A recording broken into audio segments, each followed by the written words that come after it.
telusuri lebih jauh, gagasan Nusantara itu berasal dari Kerajaan Singosari.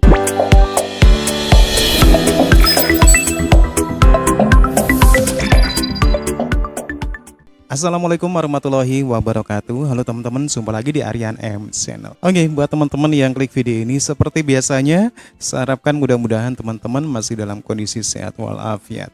Dan jangan lupa dukung channel ini dengan cara like, juga subscribe. Baik, di kesempatan kali ini saya pengen reaksi sebuah video Malaysia dikasih paham orang Indonesia siapa penguasa Nusantara sebenarnya. Oke, seperti apa videonya? Sebelum nanti teman-teman bisa berkomentar, kita akan lihat dulu. Hingga saat ini, masih banyak kaum Melayu Malaysia yang berpikiran picik dan naif. Mereka melihat banyaknya dialek bahasa Melayu di Nusantara, banyaknya ragam bahasa Melayu sebagai bahasa daerah. Lalu kaum Melayu yang naif itu menyimpulkan bahwa bahasa Melayu hebat dan tersebar luas. Inilah cara berpikir yang amat bodoh karena terlalu mabuk Melayu. Banyaknya dialek bahasa Melayu itu hanyalah jejak-jejak dari bahasa Melayu saat menjadi bahasa lingua franca di zaman dahulu kala. Bahasa Melayu di era modern menjadi hebat setelah diangkat dan dikembangkan menjadi bahasa Indonesia. Jadi, yang berkembang sejak Indonesia merdeka adalah bahasa Indonesia, karena memang diajarkan lewat sekolah sebagai bahasa supra, bahasa baku, dan sebagai bahasa ilmu. Buktinya bahasa Melayu sebagai bahasa daerah tetap saja eksis, sekalipun ada bahasa Indonesia. Jadi, bahasa Indonesia sebagai bahasa supra, dan bahasa Melayu sebagai bahasa daerah, sebenarnya merupakan bahasa yang berbeda. Nah, Indonesia berhasil mengembangkan bahasa supra bernama Bahasa Indonesia dan sukses pula membentuk bangsa supra atau mahawangsa bernama Bangsa Indonesia. Tapi sejauh ini Malaysia gagal mematabatkan bahasa Melayu sebagai bahasa supra di Malaysia. Dan Malaysia pun gagal membentuk bangsa Melayu sebagai bangsa supra atau mahawangsa yang bisa mengatasi suku-suku atau kaum di Malaysia. Itulah yang membedakan Indonesia dan Malaysia. Tapi lucunya, konsep bangsa Melayu Supra dan bahasa Melayu Supra yang jelas gagal di Malaysia itu hendak dijual ke Nusantara, hendak dijual ke Indonesia.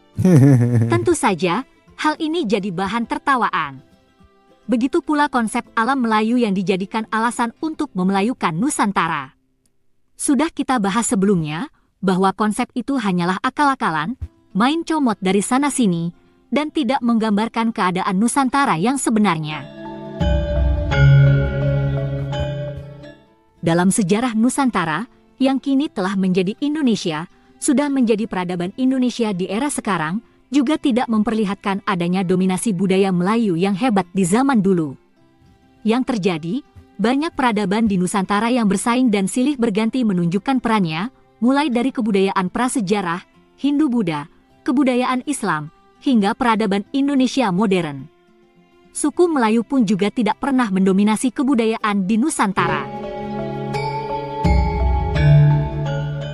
Jadi tafsir bahwa Nusantara adalah Melayu, jelaslah sebagai penyesatan, jelaslah sebagai bentuk pembodohan. Nah, baru-baru ini kebetulan ada ceramah yang menarik yang diadakan oleh Lembaga Wakaf Nusantara Ilmu. Lembaga ini dikelola oleh Revani Bustami, doktor Malaysia yang sering melakukan propaganda Melayu. Revani ingin memelayukan Nusantara lewat konsep serumpun. Segala di Nusantara dianggap Melayu oleh doktor yang satu ini. Pembicara ceramah tersebut adalah Ibu Norida dari Indonesia yang menceritakan mengenai ekspedisi Pamalayu dan istilah Nusantara. Dari sini kita justru akan tahu bahwa istilah Nusantara pun bukan dari bahasa atau budaya Melayu, tapi dari Jawa. Konsep Nusantara sendiri jelas dari kerajaan Jawa, tapi para profesor Malaysia kini memaksakan kehendak bahwa Nusantara adalah Melayu. Itu karena para profesor Malaysia cenderung mabuk Melayu. Yuk kita simak video berikut.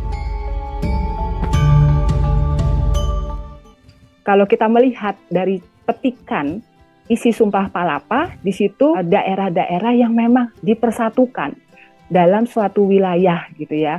Dan di sini kita bisa melihat mulai dari Gurun gitu ya, Seram, Tanjung Puro, Haru, Pahang, Dompu, Bali, Sunda, Palembang, Tumasik gitu. Dengan kata lain, dia tidak akan yang namanya melepas kuasanya, dalam artian dia tidak akan memikirkan hal-hal yang sifatnya materi, karena keinginannya adalah untuk menyatukan Nusantara. Dan ternyata kalau kita telusuri lebih jauh, gagasan Nusantara itu berasal dari kerajaan Singosari. Ya, Yang mana Malaysia harus tahu. pencetusnya adalah Raja Kertanegara. Raja Kertanegara. Dan ini sangat jauh sekali, 1268, dan akhirnya ada di Gajah Mada mengulang kembali gitu ya. Jadi ada siapa sebetulnya sebelum sebagai Gajah Mada rantai berarti penghubung ini. Dan kalau kita telusuri lebih jauh, ternyata di sini ada yang namanya Gayatri Rajapati. Beliau adalah anak dari Raja Kertanegara. Program politik Gajah Mada hakikatnya adalah kelanjutan gagasan Nusantara Raja Kertanegara. Dan kalau ketika Gajah Mada mencetuskan yang namanya Sumpah Palapa, itu adalah gagasan Nusantara untuk jilid kedua. Seperti dari silsilah, Raja Kertanegara adalah raja kelima dari Singosari. Di situ ada angka 5 gitu ya, dari Singosari, yang mana Kertanegara melihat bahwa tidak cukup kalau kita mau menjalin kerjasama, persahabatan hanya pada lingkup Jawa saja, sehingga perlu dilakukan yang namanya hubungan diplomatik melalui jalur laut terutama gitu ya, agar armada kita semakin kuat, sehingga di situ ada yang namanya Mandala Dwipantara. Mandala Dwipantara seperti itu. Nah di sini, jadi kalau kita lihat Dwipantara itu merupakan kepulauan.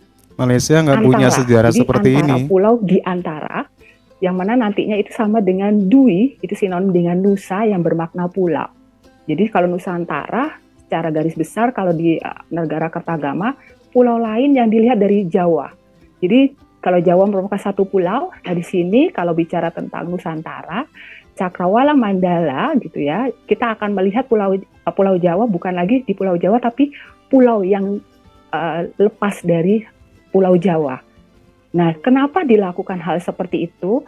Ini adalah cara untuk melakukan yang namanya hubungan diplomatik, menunjukkan wilayah menjadi sasaran untuk merangkul menjadi sahabat, yaitu Pahang, Melayu, gitu ya. Semuanya tunduk menghormati. Ada juga Gurun, semua wilayah Bakulpura, yaitu Kalimantan gitu ya. Ada hal lagi yang dipertimbangkan kenapa ekspedisi Melayu harus dilakukan, yaitu dimotivasi keinginan untuk menggalang kekuatan dalam menghadapi ancaman Kaisar Kubilai Khan di wilayah Nusantara.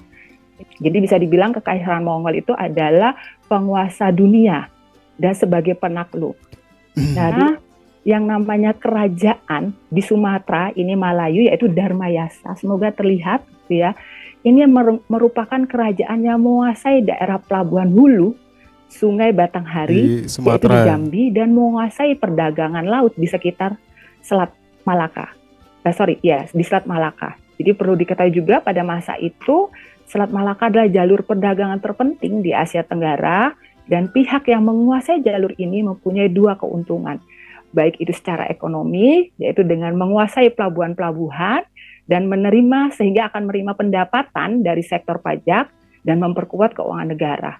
Yang kedua, secara militer dapat dipakai sebagai benteng pertahanan terdepan dalam menghadang jalur laut dari serangan Mongol yang luar biasa dan kuat itu.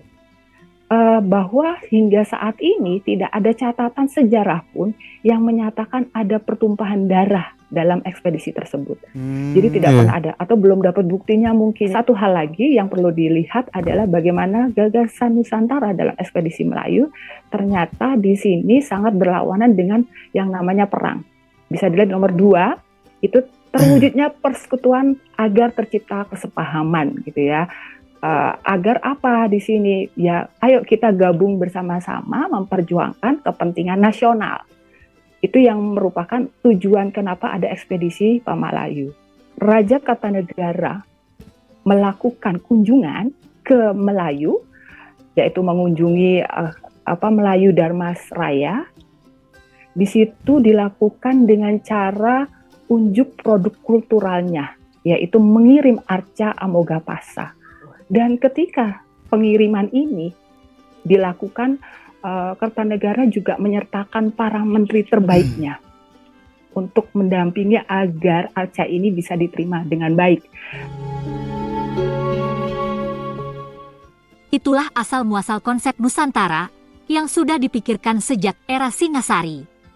Biar lebih jelas lagi mengenai hubungan Singasari dan Majapahit, marilah kita simak video dari kanal Asisi. Penghubung dua kerajaan ini adalah Gayatri, Putri Raja Kartanegara. Sejarah mencatat, pada tahun 1289, Raja Kartanegara melukai dan mengusir utusan Mongol yang menuntut ketundukan Jawa.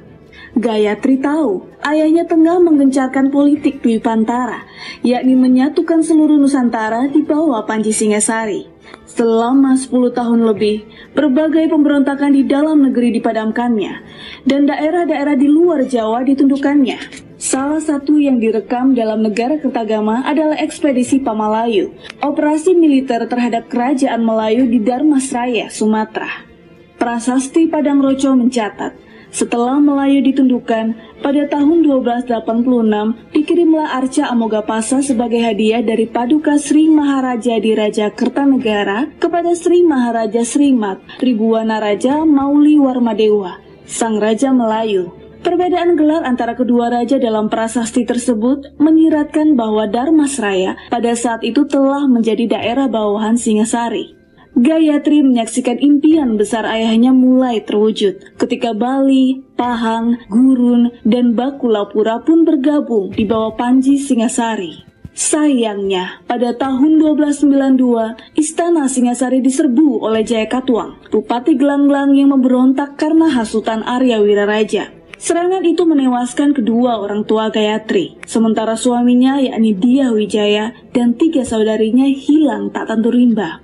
Gayatri pun ditawan Jayakatwang di Istana Daha. Para raton mengisahkan, beberapa bulan kemudian Dyah Wijaya muncul mengabdi di Istana Daha. Namun, saat Mongol menyerang Daha, Gayatri langsung dilarikannya ke desa Majapahit yang menjadi basis perjuangan Dyah Wijaya. Di sana, Gayatri berkumpul kembali dengan ketiga saudarinya. Namun, masalah lain yang tak kalah genting telah menantinya. Rupa-rupanya pasukan Mongol menyerang Daha karena telah bersepakat dengan Dyah Wijaya dan Arya Wiraraja, sosok di balik pemberontakan Jayakatwang dan bantuan Mongol, menjanjikan Gayatri dan kakaknya sebagai tanda takluk Jawa kepada Mongol. Untunglah Dyah Wijaya dan pasukannya berhasil menyerang balik dan mengusir Mongol dari tanah Jawa. Siasat Dyah Wijaya pun dicatat oleh 3 jenderal Mongol dalam sejarah dinasti Yuan. Dan pada tahun 1293, Dyah Wijaya menjadi raja pertama Majapahit dengan gelar Kertarajasa Jayawardana. Semua saudari Gayatri dinikahinya, dan yang tertua yakni Dyah Tribuana diangkat sebagai permaisuri dengan gelar Tribuaneswari. Namun Gayatri yang bergelar Raja Patni adalah istri yang paling disayanginya. Menurut para raton, tak lama kemudian, pasukan yang dulu dikirim mendiang Raja Kertanegara dalam ekspedisi Pamalayu tiba di Majapahit dengan memboyong 2 putri jelita dari Melayu. Salah satunya yang bernama Dara Petak dijadikan selir oleh Dyah Wijaya. Dari Dara Petak inilah lahir Jayanagara, yang dinobatkan sebagai putra mahkota karena istri-istri Dyah Wijaya tidak dikaruniai anak, kecuali Gayatri, yang belakangan melahirkan 2 putri, yakni Dyah Gitarja dan Dyah Wiyat. Pada tahun 1309, Dyah Wijaya mangkat dan digantikan oleh Jayanagara. Namun, 19 tahun kemudian, Jayanagara terbunuh sebelum sempat memiliki keturunan. Gayatri yang berhak menggantikannya lantas memilih menjadi biksuni, dan putri sulungnya yakni Dyah Gitarja pun bertakhta dengan gelar Tribuana Wijaya Tunggadewi.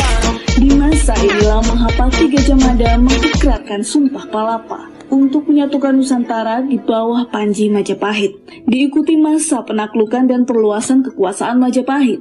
Di masa tuanya, Gayatri menyaksikan Majapahit tumbuh menjadi kekuatan dikdaya di Asia Tenggara. Dan pada tahun 1350, ia meninggal dalam damai dan diarcakan sebagai Prajna Paramita di Candi Wisesapura, Bayalangu. Begitulah hubungan antara Singasari dan Majapahit. Dari video tadi, semakin jelas asal-muasal dan perkembangan konsep Nusantara. Artinya, konsep ini adalah nyata, dipikirkan pada zaman dulu dan diterapkan oleh kerajaan di Nusantara. Konsep Nusantara bukan konsep abal-abal atau ilusi atau konsep dongeng seperti halnya konsep alam Melayu versi Profesor Malaysia. Aduh. Konsep alam Melayu adalah konsep halusinasi, konsep dongeng.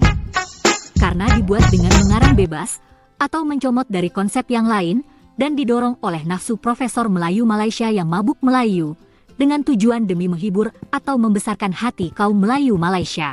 Oke teman-teman, ya demikian satu ulasan video dari Tren Publika. Indonesia kasih tahu siapa sebenarnya penguasa Nusantara. Oke, dengan melihat video ini para profesor Malaysia seharusnya sudah tahu asal-usul dari konsep Nusantara itu sebenarnya seperti apa, kapan, dan dari mana. Oke, ternyata kan semenjak dari masa Gajah Mada, ternyata sebelum masa Gajah Mada yaitu Kerajaan Singosari sudah ada konsep yang namanya Nusantara. Oke teman-teman, ya jelas sekali ulasannya. Mudah-mudahan profesor-profesor Malaysia tahu detail seperti apa asal mula dari konsep Nusantara dan tidak meributkan lagi ya. Nusantara dipakai sebagai nama IKN dan Nusantara adalah hak buat Indonesia, untuk Nusantara adalah milik Indonesia. Oke teman-teman, ya menurut teman-teman gimana? Silakan teman-teman bisa berkomentar, jangan lupa like and subscribe. Terima kasih dan wassalamualaikum warahmatullahi wabarakatuh.